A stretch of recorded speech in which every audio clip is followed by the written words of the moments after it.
Okay, good evening and welcome. It's 6 o'clock. We're going to go ahead and get started. This is Jubilee Leadership Academy's parenting series. This is things every student wish that their parents knew.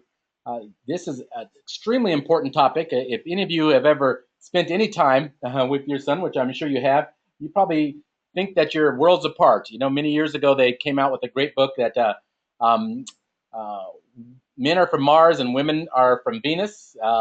That would mean that our adolescent sons are probably from Neptune or Saturn or even further away. So our understanding of what they want and who they are is often challenging. So I want to give you some insights today as we kind of go through some typical desires that students often wish their parents understood. But it really comes down as we start this. You really have to understand a little bit about the brain of your son, and of course this works well with all your adolescent children. But if you can understand how the brain works with the makeup of their brain and how that's functioning, you probably will be much more forgiving with your son with some of the things that he may say, may do, and may think.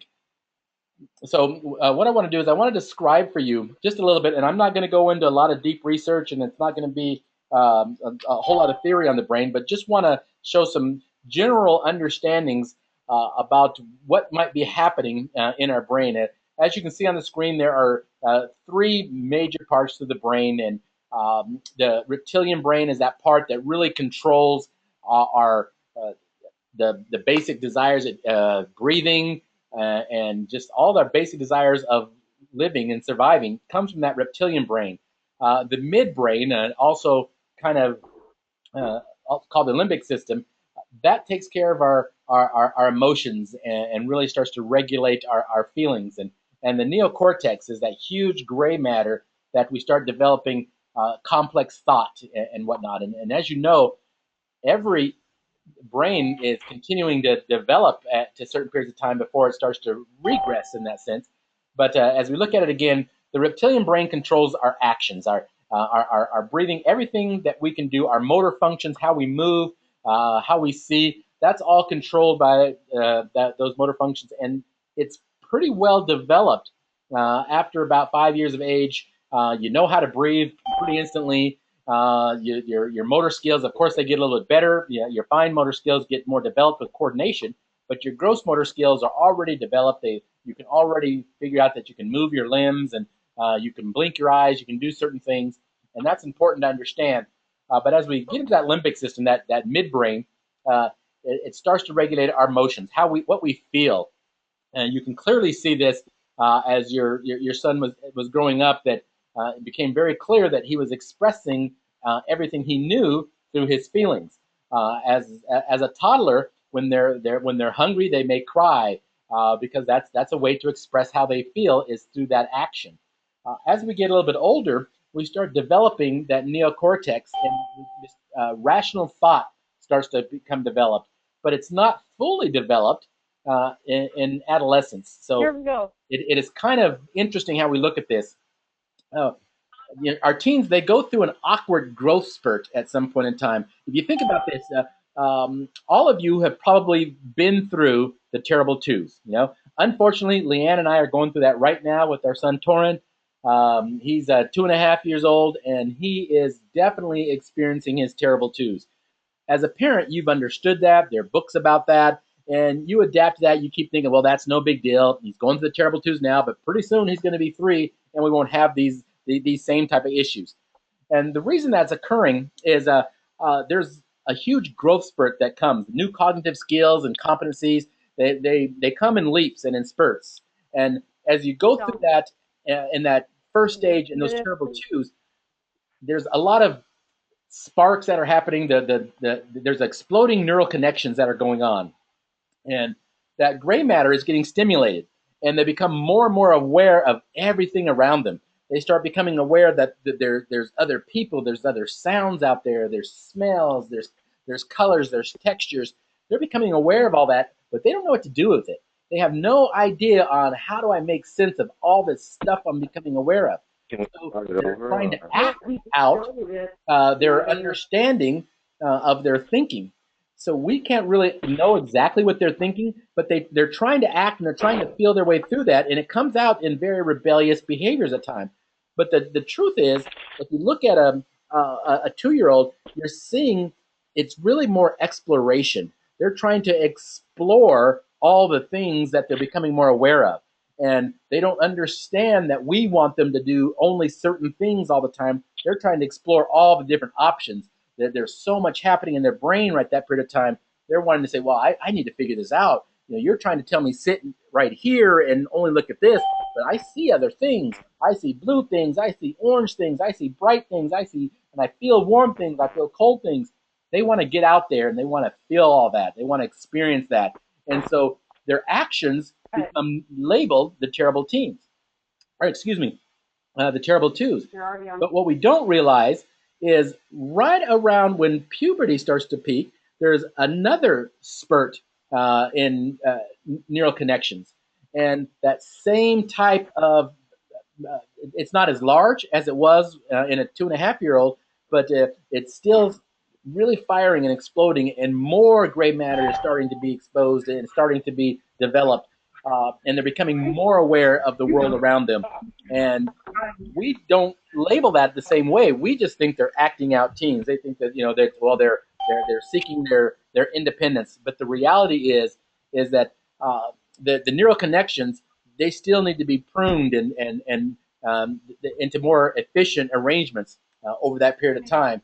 And they are looking often to parents to say, you know what, I trust that you are very, very stable. They see a parent in a very stable manner that you already have a well-developed brain and you already know some of these things. So they're looking for answers, but they don't know what to do with the flood of information that they have with that. So there's times when you think that they're listening to you, and there's times that they're not, and they may be rolling their eyes, but at the same time they're still capable of listening to every single word. So it becomes very, very different in what they're experiencing. So I want to talk a little bit about what happens during that explosion of neural connections from the adolescent's point of view. Uh, we see it clearly with all the chaos that's created, but what we don't understand is what is really going on. In the midst of all this, they're starting to acquire incredible new skill sets, especially when it comes to social behavior and abstract thought. Okay? But they're not really good at using them at this point. They're kind of experimenting, and I don't know whether you guys know this or not, but they're using you as parents kind of as guinea pigs. Many kids at this age, they're starting to view conflict really as a type of self-expression, and they have trouble focusing on the abstract ideas or understanding other points of view simply because there's so many other possibilities.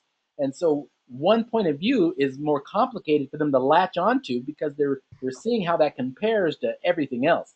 So if you think about it like this, if you look when that first is occurring, that explosion of neural connections occurs in a 2.5 year old, you would say to them, if you were to say, when I say to my son, Torrin, come over here and sit down, he's hearing something in the background. He's noticing the flash of light, and he's curious. Even the sun coming through the windows. Well, what's that? Where's it going to? All this stuff is going on in his head, and it's very difficult for him to try to tell me that, no, I'm looking at all these other things. I'm seeing this light through here, and it's making this wave, and it's collecting dust particles, and this dust particles are flying through the air in this ray of light. As an adult, I've got language and vocabulary that can describe that. But a 2.5 year old can't describe that. All he knows is he wants to go see what that's all about. The words he knows, unfortunately for Leanne and I at this point, is no. So we hear a lot of that. But that's his vocabulary. Of course, he knows more words, but he understands that that word no gives him permission to keep thinking about everything else he's experiencing.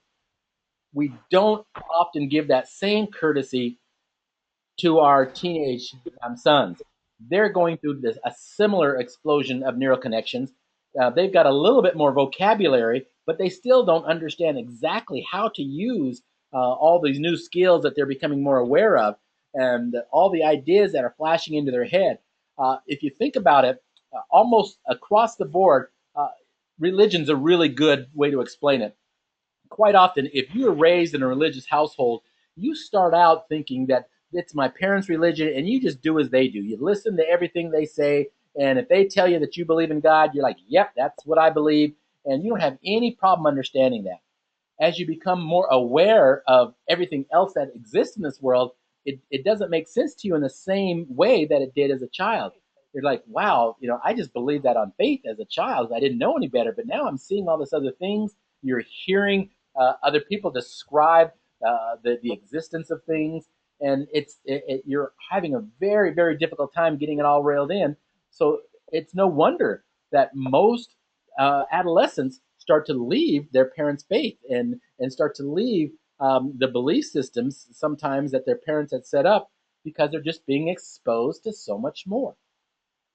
Think about what you were exposed to and how difficult things were for you at that age. If you can get back into that role and thinking, wow, I probably challenged a few things. I probably wondered, hey, should I believe this? Should I not? It's very, very difficult, but we just don't give credence, as much credence, I should say, to the adolescent when he's going through that stage as we do the terrible twos.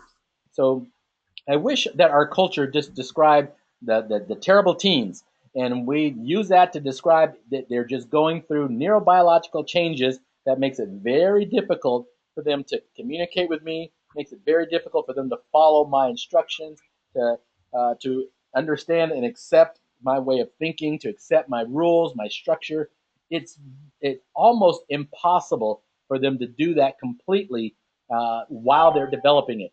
Unfortunately, it can exist over a 3 and 4 year period of time, and if you don't understand that they're going through this, you're going to misinterpret much of the communication between you and your son. And that's what I kind of want to describe as that interpretation. So again, think about the effects of the toddler brain just on the one skill of decision making.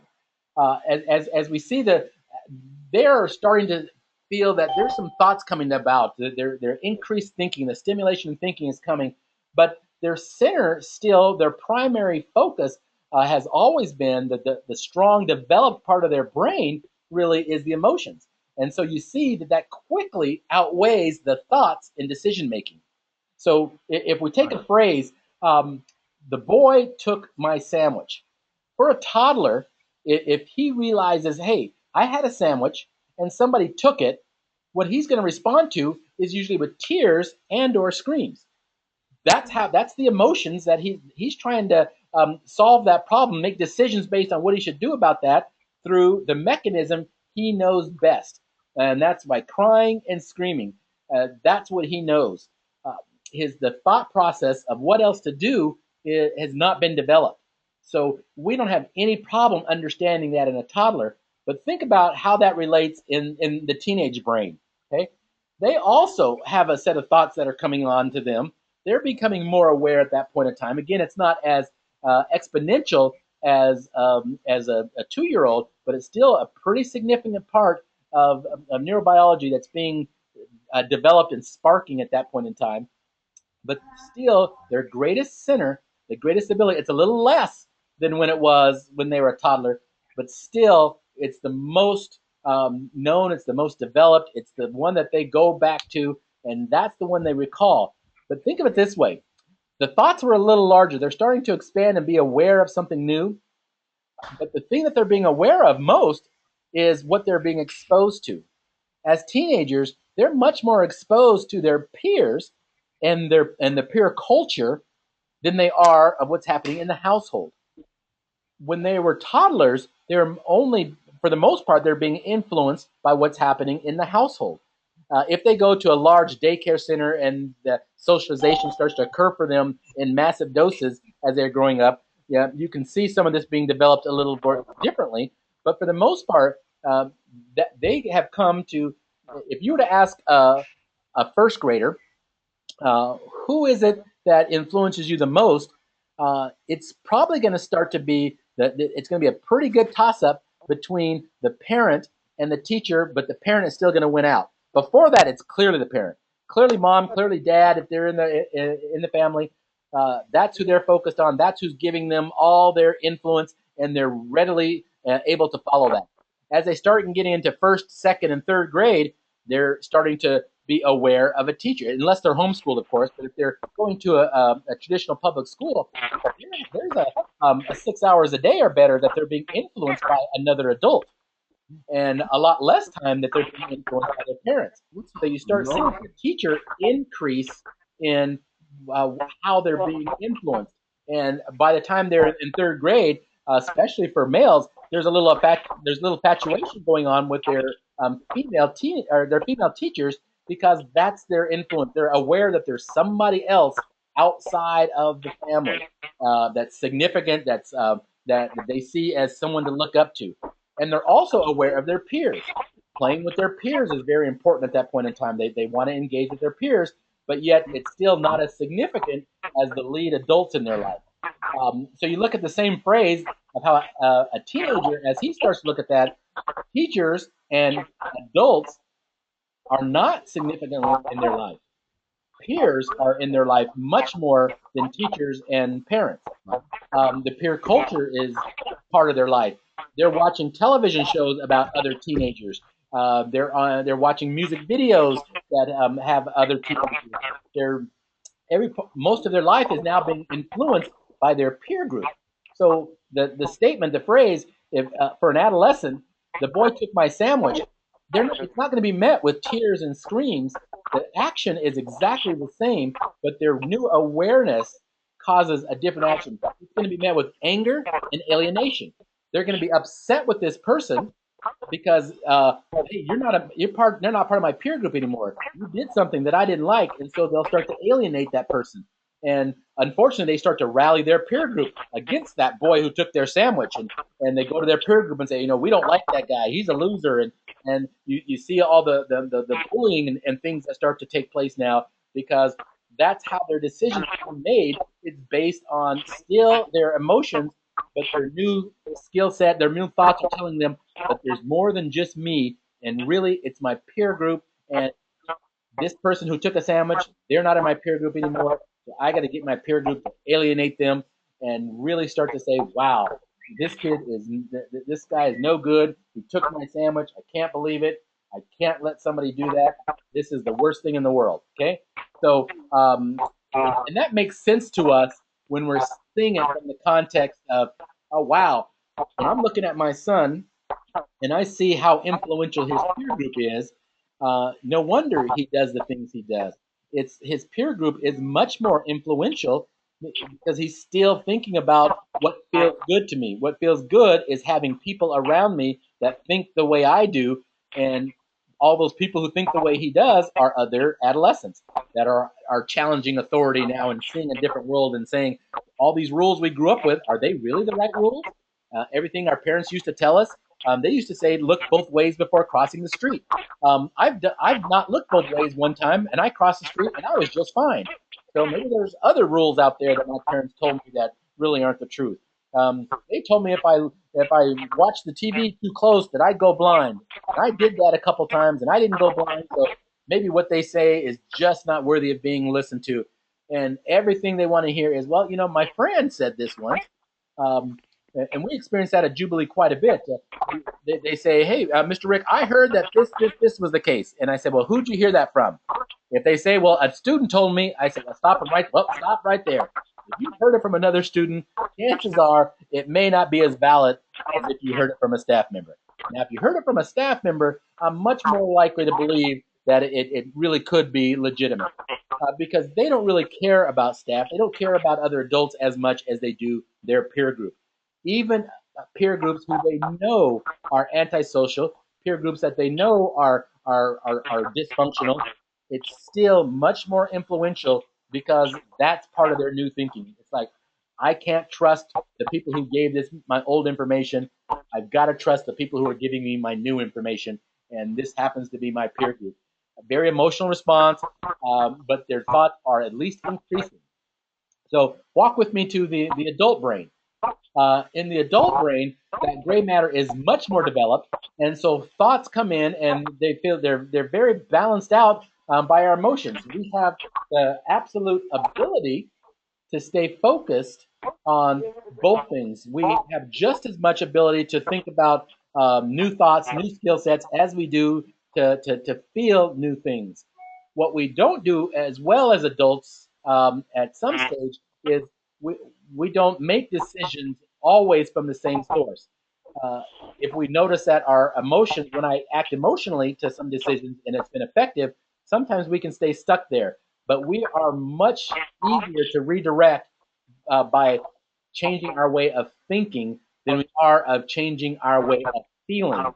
So if you look at those three, the context of that approach, uh, which do you make decisions based on more? Are you someone more likely to make decisions based on your thoughts or on your feelings? Okay, two very different ways of approaching information. So that's what's critical is to think about what's the effect of the brain and how does that work? How is that a part of who we are and what we do simply by how our neurobiology has been developed? And I think that's very important. Okay, so hopefully we can look at that and see that it's a critical way of understanding. Okay, there's still a little bit of feedback. Can everybody make sure you mute your speakers?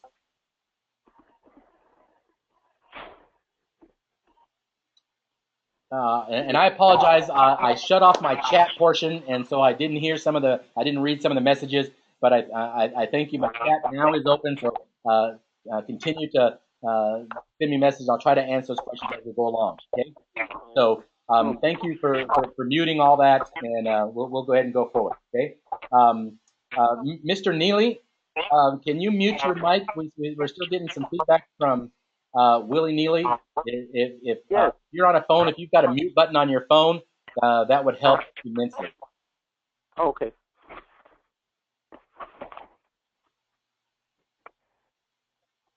Okay, thank you.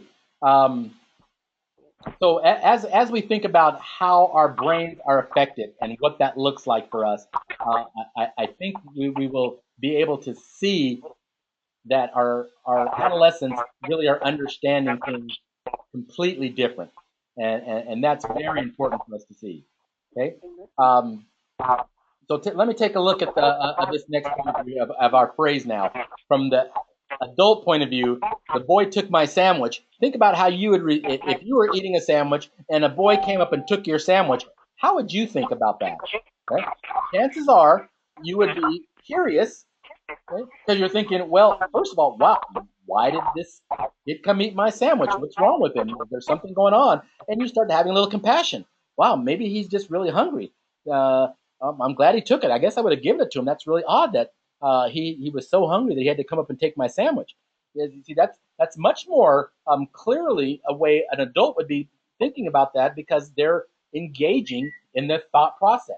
And I think that's important for us to think about. Okay. Um, I'm getting a lot of feedback here. Hold on one second. I'm going to see if I can do a little technical difficulty management here.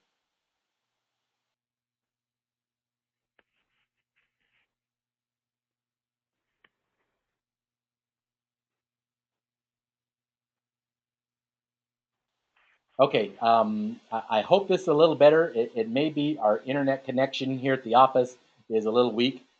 Usually I do this from my home, but with a little kid and his terrible twos, it's often very difficult. So um, we're still getting a little feedback from the phone. So, but hopefully we can get through this. Is my voice sounding very choppy? Can somebody text me to see if that's? Well, I'm getting all better. Thanks. Okay, sounds like things are a little bit better for some folks. I appreciate your feedback, for guys. Yeah. It looks like it's going pretty well. So let's go ahead and continue. Once you have realized as an adult that you would see things on a total different scale than how a toddler would see it and an adolescent would see it, most of it is because of how you engage in the decision making process, whether it's with your thoughts, whether it's with your emotions, or whether it's with your actions. Yeah, and clearly, as we develop, we use a different way of doing that. So hopefully, that gives you a context to kind of get through what we're doing. Okay, so let's take a look at some of the things. First of all, are there any questions? I want to open up are there any questions to some of what's happening in the brain? go ahead and you can unmute and ask the question if you like, or you can simply type it out and I'll try to address that. But I want to make sure that what I'm talking about makes sense to you, that you understand that it's that neural connection, that explosion of neural connections that is causing the gray matter to fire like crazy and spring forth all this new information. And at a younger ages, we simply just don't know what to do with it. And that's really important. We have to understand that what was going on for a toddler isn't the same thing that's going on for our teenagers and isn't the same thing that's going on for us as adults. So that's important for us to think about. So the very first thing that I think is important for us to understand about our teenagers is um, my clothes are me just trying to fit in. Okay. Now we look at that, we see how they're dressed, and if we have a son who's wearing baggy clothes and he's got these huge oversized shirts and all the different things and apparel that he's wearing, we can be quite distressed and thinking, wait a minute, are you involved in something antisocial? Are you involved in gangs, or is there something wrong with you? When really it's not that they're choosing to affiliate themselves always with something completely antisocial. It really is they're trying to affiliate with things culturally. They're the culture of a teenager. That's what they're trying to fit into. That's their whole understanding. It's not about mom. It's not about dad. It's not about trying to disrespect parents. It's solely about, hey, this world of friends are important to me and I got to fit in. And the way that I can fit in quickest is by what I wear.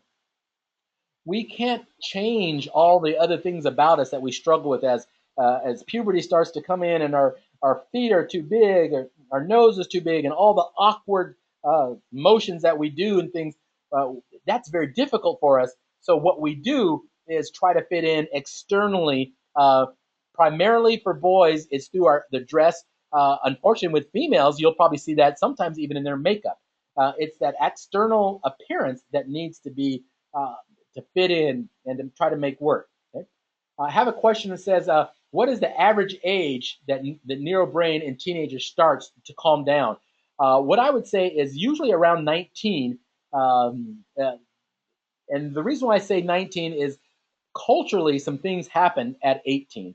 At 18 years of age, all our lives we've been telling, once we get to 18, we're free and we're adults and we can do all these type of things. And usually you're done with high school at 18, and you're already stepping into a new state of life. And there's your parents can't make decisions for you. If you want to just walk away and leave, you can do those kind of things.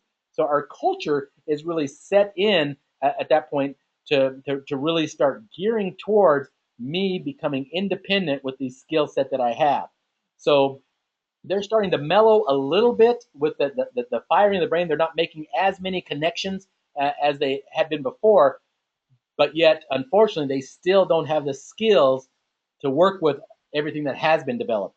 They've got a clear sense now, unfortunately, in their minds that, oh, I will be just fine. I can take care of myself just fine. Once I get to 18, I'll be great. Nothing, I'll be on my own. I can do anything because their awareness is that there's stuff out there. They have no clue what it really is going to take. They have no concept of really.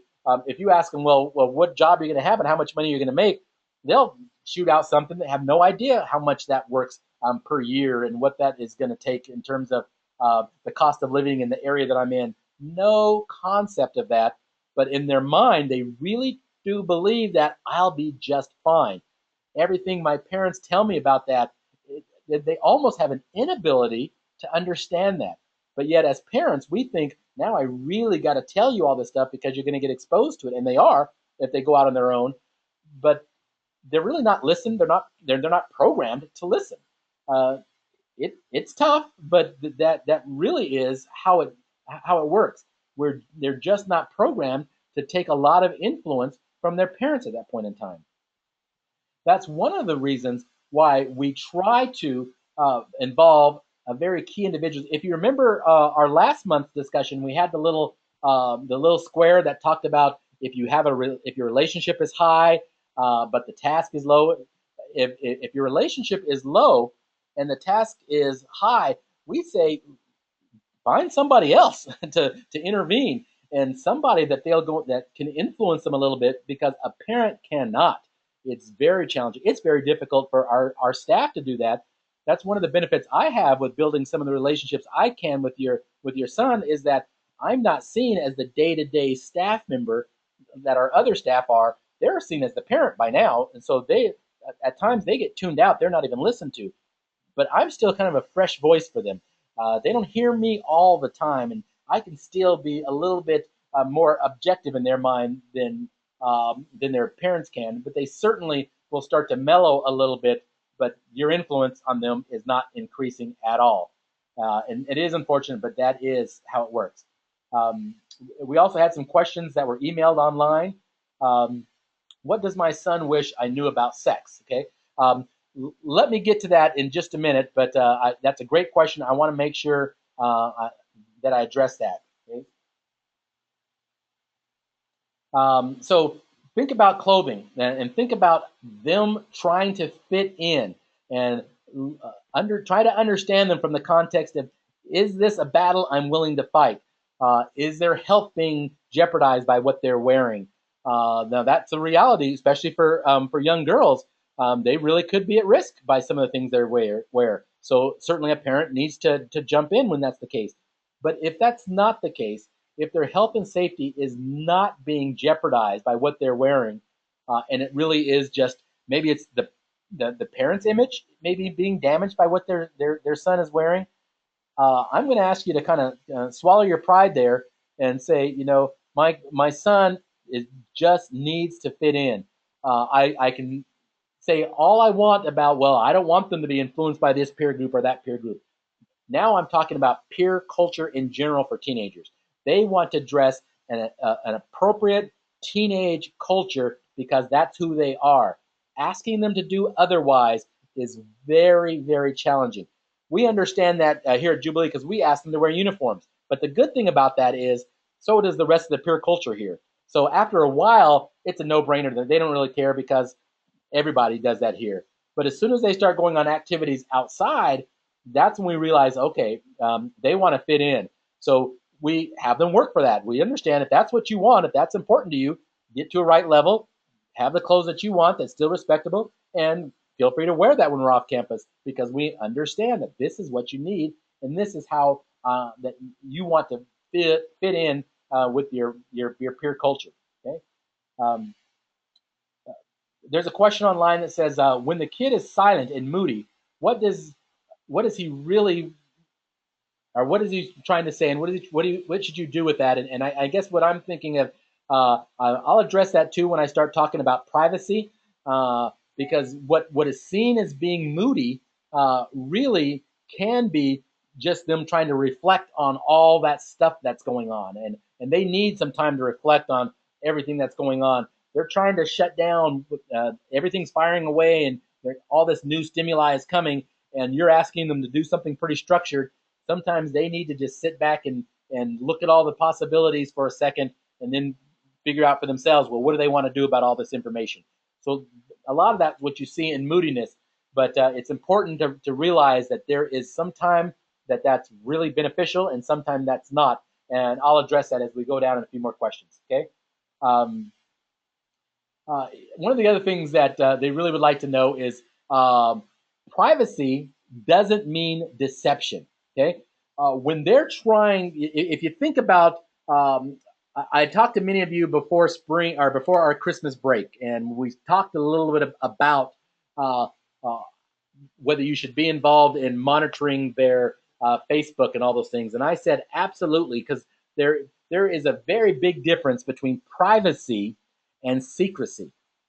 As parents, we know that troubled teenagers can get into trouble. We get that. Okay? So we monitor their computer, their phones, and we look in their room. If they've got cars, we'll check that out. And we want to keep tab on their activities. And that's perfect. And you should. But I highly recommend that parents also take a step back and say, well, what can I do to let them have some privacy? Because they need to be able to, to really think about everything that's going on. So don't monitor them so closely that you're eliminating their privacy, and help them to understand if you're trying to be secretive, now I've got some issues. But if you just need some private time, and sometimes private time means just to be a kid. Okay, think about this on Facebook. Uh, they don't want you to see some things that they're talking about on Facebook simply because of the language they use. It's inappropriate. Yes, I get that, but it is still, unfortunately, a big part of teen culture. The words they use and how they communicate, how they even type it in on Facebook, that's a part of their culture. When they do that, they're just trying to fit in. So even though I might be monitoring that, I'm not going to address that a whole lot with them. I want to keep counseling them to say, think about your language, and I really want you to understand how important it is to be respectful with your words, and how to be a man of integrity when you speak. And sometimes when you use words that are very degrading to other populations, that's not healthy. I want to have those conversations, but I'm not going to chastise them for negative and bad language because they're trying to express themselves in a teen culture. So that's when they might need some privacy. I'll let them have that privacy in terms of the language they want to use. But when they start talking about things that are very, I guess, when their health can be endangered, when they're talking about drugs and whatnot, that's no longer a positive teen culture aspect. So I want to make sure I'm engaging and finding out more about those type of things. So I'm respecting their privacy when they want private moments to be a kid and talk the way kids do. But when they're wanting to be secretive, then I've got an issue. I want to eliminate secrets, but really increase their privacy in that sense. And your teenager is not going to know how to really describe that. All they're going to want to say is, you're in my business. I can't believe you want to read this. You want to do that. And there's sometimes when you just need to say, yeah, okay, yeah, I'll give you some privacy with this, and this. But if you're trying to keep me out, then that's not private. That's secret. You can close your door and talk on the phone because I'm going to give you some privacy in what you talk about. But if I have reason to believe that you're planning or something that's very unhealthy, then I'm going to say, no, you've kind of lost that privilege. So now you've already shown me that when you are on the phone alone with your door closed, you're being secretive and not just privacy. And I think they can understand those terms a little bit better. Okay. Um, let's look at this one. Issues are the same, circumstances are not. That's an important thing for parents to understand. Issues are the same, but the circumstances are very, very different. We know that every parent, all of us, we were teenagers at one time. Although, it's hard to believe, but yeah, we were teenagers. And even though all teenagers have some of the same issues, dating, curfew, pressures at school, bullying, we as parents, we need to understand that their circumstances are much, much different. And what I mean by, think about when you were, at least for me, when I was a teenager, um, I had to work pretty hard at trying to find a lot of trouble in the town I lived in, about 100,000. On a Saturday night, 12 o'clock midnight, I had to go looking to see where all the troublesome activity. Right now, teenagers could get into 4 times that kind of issues in about 5 minutes on the internet.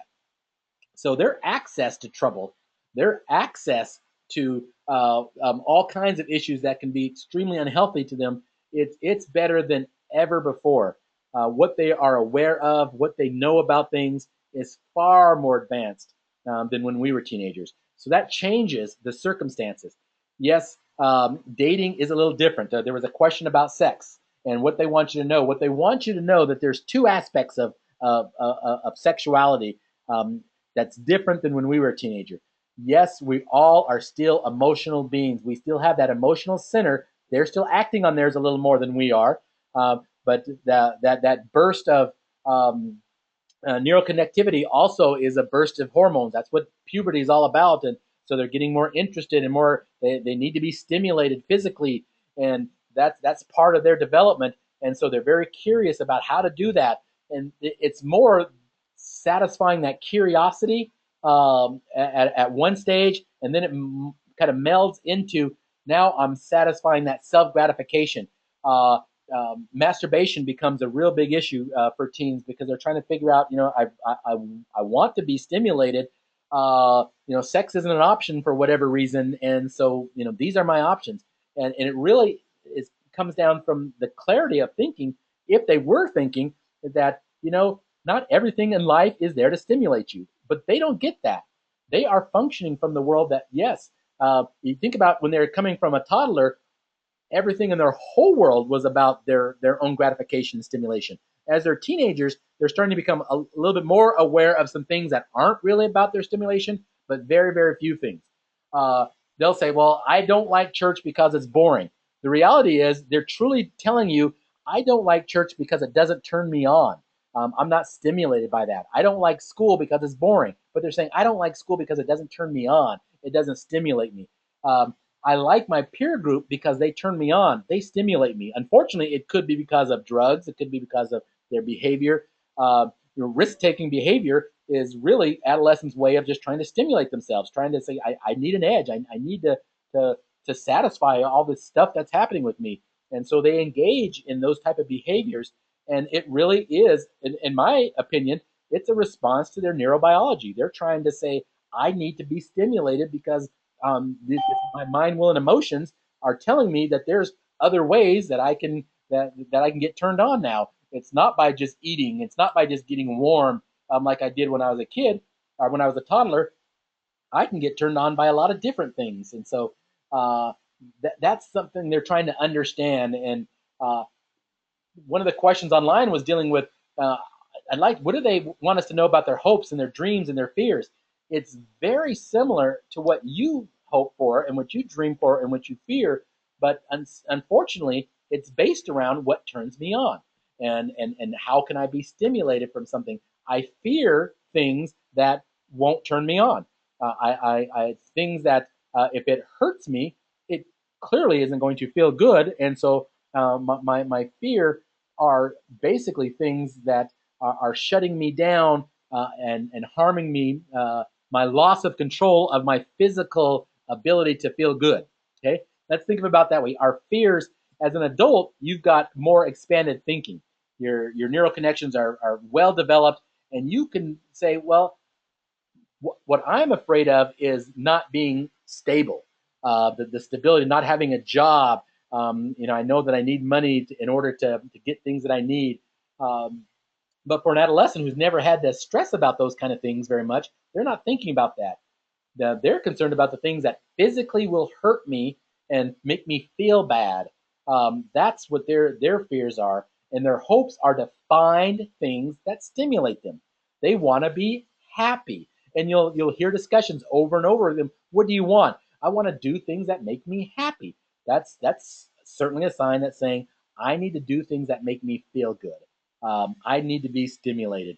And so, if we were to literally use the context of the word stimulation and put that in place of most of the things that they talk about, that's what they're looking for. They're needing to be stimulated.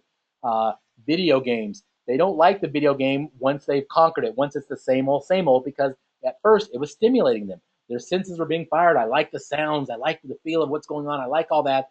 But when that no longer is stimulating, they need something different, something more, because it's all about their stimulation.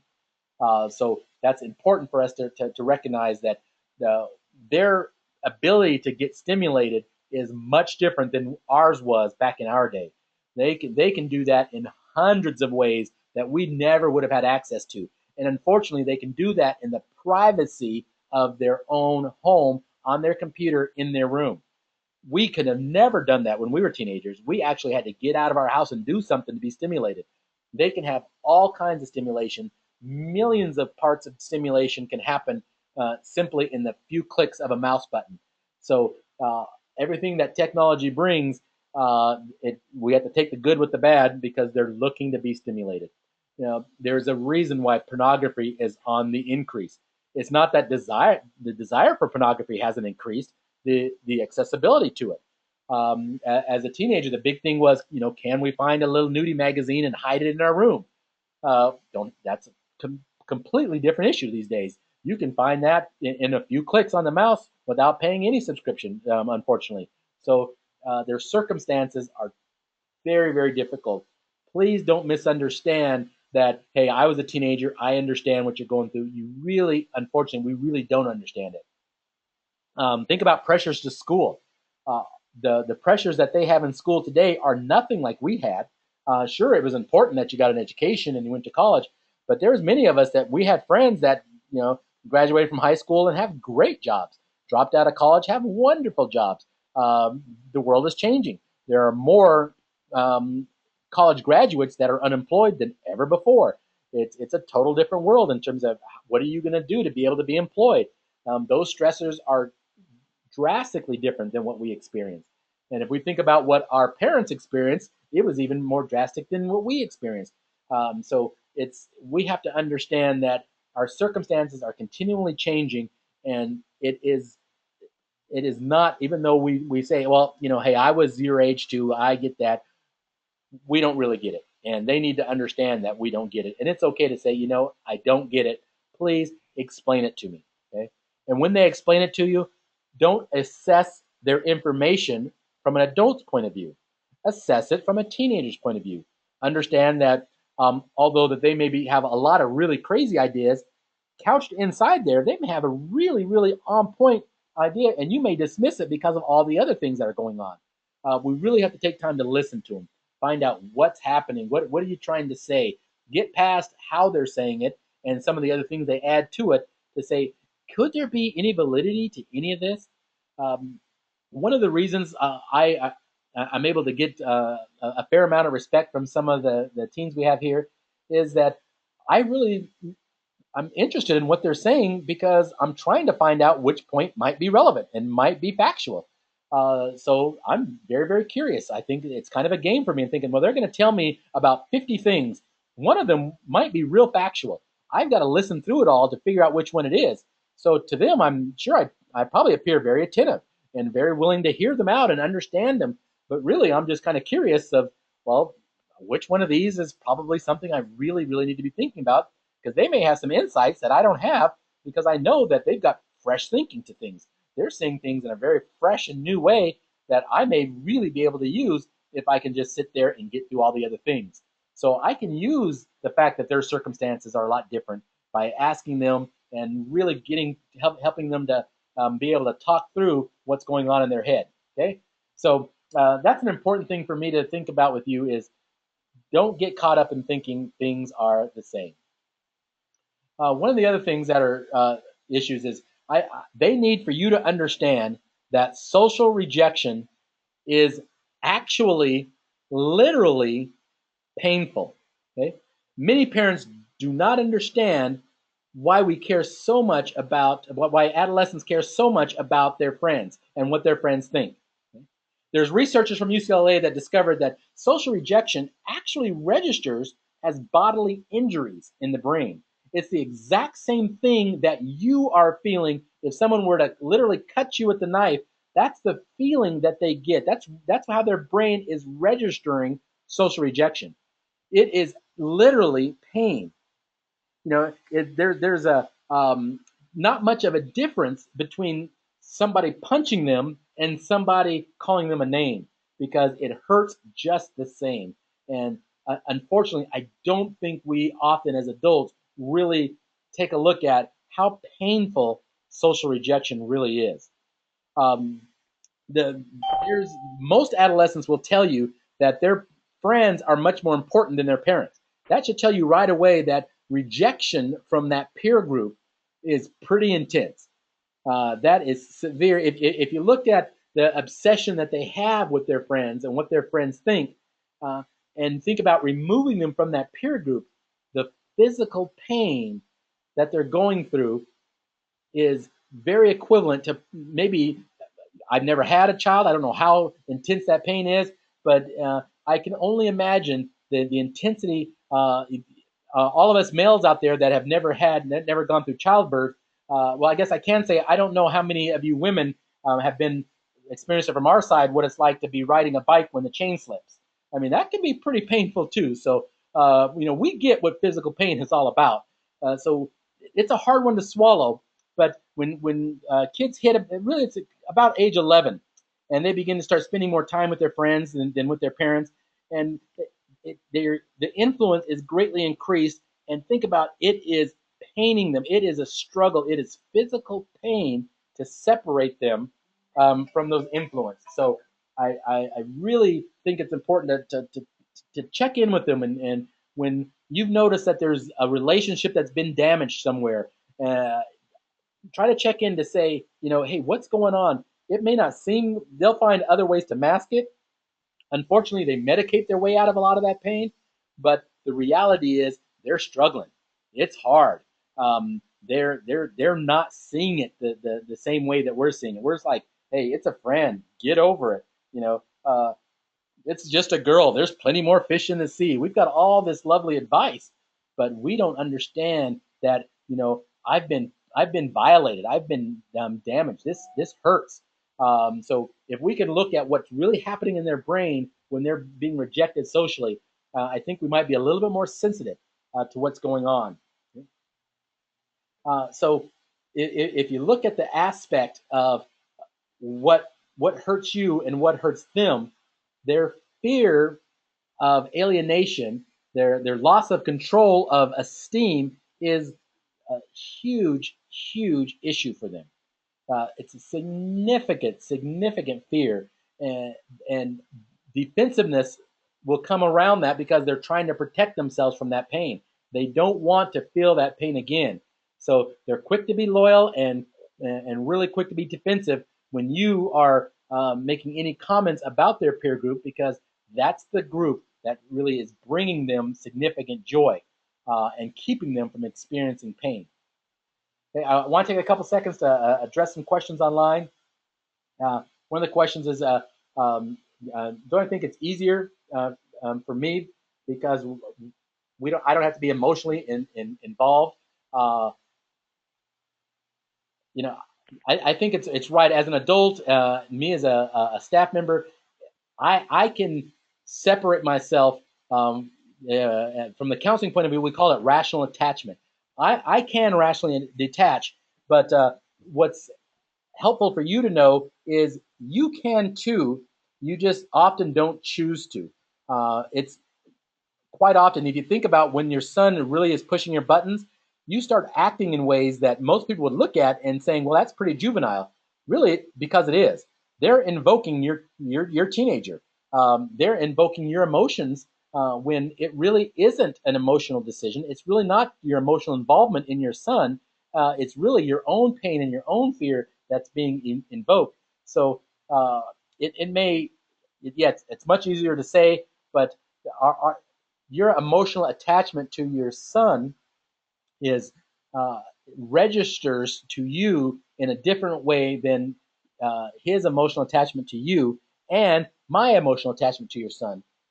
However, all of them are significant in their own way. You can't you don't know what the bottom of my barrel looks like. You don't know when I'm at my lowest. I don't know when you're at your lowest, and we don't know when your son's at his lowest. But we do know that when we're there, it's painful for each of us. So understand that everybody is hurt. Everybody gets hurt. Pain is pain for everybody. It's just different. Our pain doesn't usually come from our self-esteem like it does for an adolescent. Our pain comes usually from the adult point of view. It comes from if that esteem issue impacts our stability. Then we start really getting protective because that's when it really starts to hurt. If people don't like me and they don't matter to me, I don't really care that much as an adult. But if they don't like me and they have the ability to control whether I keep a job or keep a contract or get another client, then it starts to impact my wallet, and that's a little bit more sensitive as an adult. So we look at that in different ways.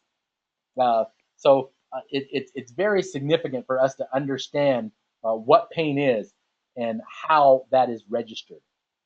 So if we look at why they accept the some of the really the ridicule from their own peer group is because it's much more painful to be rejected than it is to endure some of those attacks from their peer group. So they'll put up with a whole lot because uh, they simply don't want to be removed from their peer group. Okay, so that's a significant thing for us to understand. Um, I also want you to see what it's like from uh, from the adolescent's point of view, that when they're saying to you, I really need my parents. Unfortunately, you'll never hear that. I shouldn't say you'll never hear that. You won't hear that very often. But that's what they need you to know. They need you more than you can possibly imagine. They need someone in their life that can make sense of all that sparking and that firing in their brain and everything that's happening to them.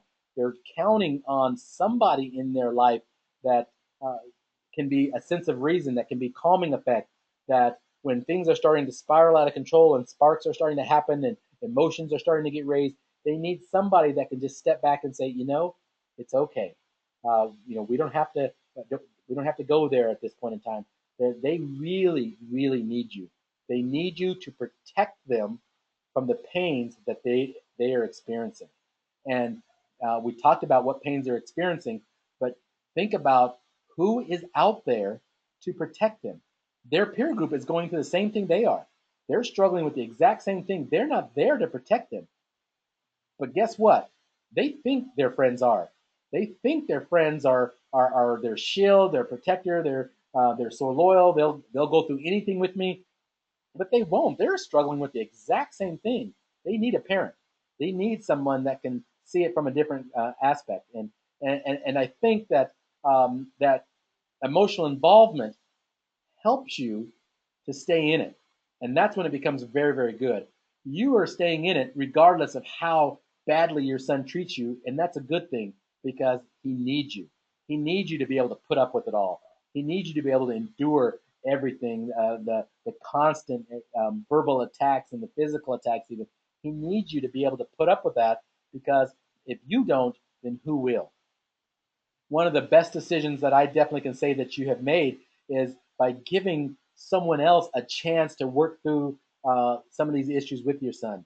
You've seen that you've lost a lot of influence, and being away from that and being around others and being around a new way of thinking helps really mold all that gray matter, and they can take a fresh new look at things, and they really it's why we love the biblical name of Jubilee, the whole concept of getting a do-over in life, second chances. It's they need that because they're that sparking in their brain is causing them to ruin all kinds of relationships. They need someone to just stick in there with them and fight it through no matter what. And that's when it becomes hard. Is uh, they'll never say that.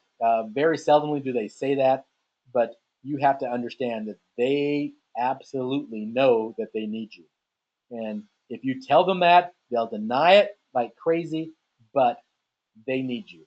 They need that stable sense. Even if you are struggling to be stable yourself, they still are thinking in their minds, somebody has got to help me stay stable. Somebody's got to help me deal with everything that's going on. If you think about teen suicide, and a lot of times it comes because all that awareness is just clicking like crazy, and they have no idea how to do anything with it. They need somebody to step in to say, you know what, it's going to be okay. Yep, I bet you probably are hurting a lot, and I wish that I could take all that pain away from you, but I can't. But what you can do is be in the pain with them. Don't ask them to come out of the pain. I don't think they're always ready for that, and sometimes, unfortunately, they don't trust you enough in the stage of life that they're at to to be invited out of that. Uh, but often they'll welcome you into it if you can just kind of hurt with them and just let them understand, I'm here. Yeah, that sounds hard. Wow, that sounds really, really difficult. I'm certainly glad I don't have to go through that. I wish you could help me understand what it's like for you.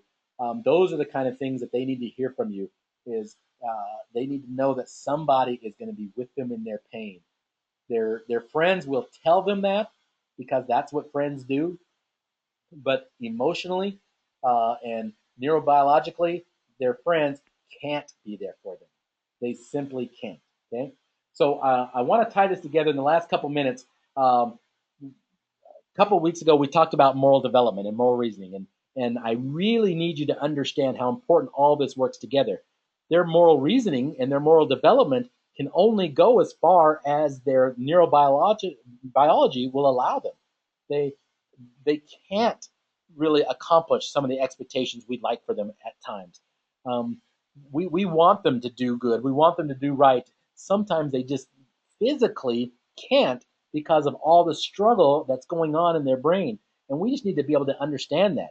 And once they know we understand that, it's much easier for us to connect with them because you'll hear them tell, if they ever tell you that, there is an adult out there that really understands me, someone I can talk to, it's probably somebody that is able just to connect in their pain and able to understand that, boy, things are really scrambled, and allow them the freedom to have all that scrambling. One of the things that buys me a lot of freedom with some of the kids here is simply allow them to question faith.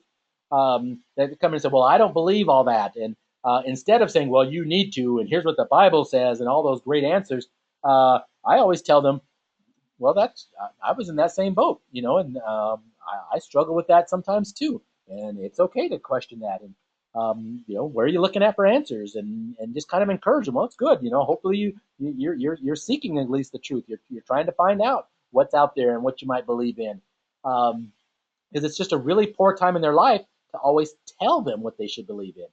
There, there, too many possibilities are happening. They need to be free to explore what's happening with their mind, and they need to explore their faith. They need to explore what it's like to engage in certain things. But we just have to be careful to not allow them to explore in things that are harmful to their health. And that's the caution I make as we end: is don't allow them to explore in things that can be hazardous to them. It's one thing if my son wants to crawl around and walk around outside in the great expanse, and I want to encourage that. But if he starts getting near something that's harmful, that's when I got to intervene. But some of that exploration is absolutely wonderful. They need that at 2, they need that at 13, they need that at 18. And always through life, we need to be looking at it from their point of view. Where are they engaging? How are they doing? Are they capable of understanding what I'm really wanting them to understand? Can they really meet these expectations the way I want them to? And if you have other siblings, or they have other siblings, the toughest thing is to compare them because the development isn't the same. We don't get the privilege of always knowing who goes through their moral reasoning and this part of their brain development at what time in their life. And so helping to just find out where are they engaging, how is that working for them, and be able to communicate like that. Okay. So I want to give a quick commercial before we end here. Hopefully that you can be available for Parent Weekend coming in June. One of the session that I'm going to be leading is about assertive communication uh, with your teenager. Now that you know some things that they want you to know, I want to help you be able to tell them what you need them to know with that understanding. How do we say what we need to say, understanding where they're coming from? There are some great ways to do that are very influential, very motivating, very inspiring. And as you know, there's a lot of ways to do that shut them down, shut them off, and close them away from, or push them away from it in terms of relationship. We don't want you to do that. We want you to learn some strategies that build bonds and build relationships. And so hopefully you get a chance to come up here and we can talk about how we can do that. Okay? So it is 7 o'clock. Thank you all for your time and attention. As always, if you have further questions, please email either Leanne or I, and we'll try to get those questions answered. So have a great night and continue to enjoy your lovely week. Thank you.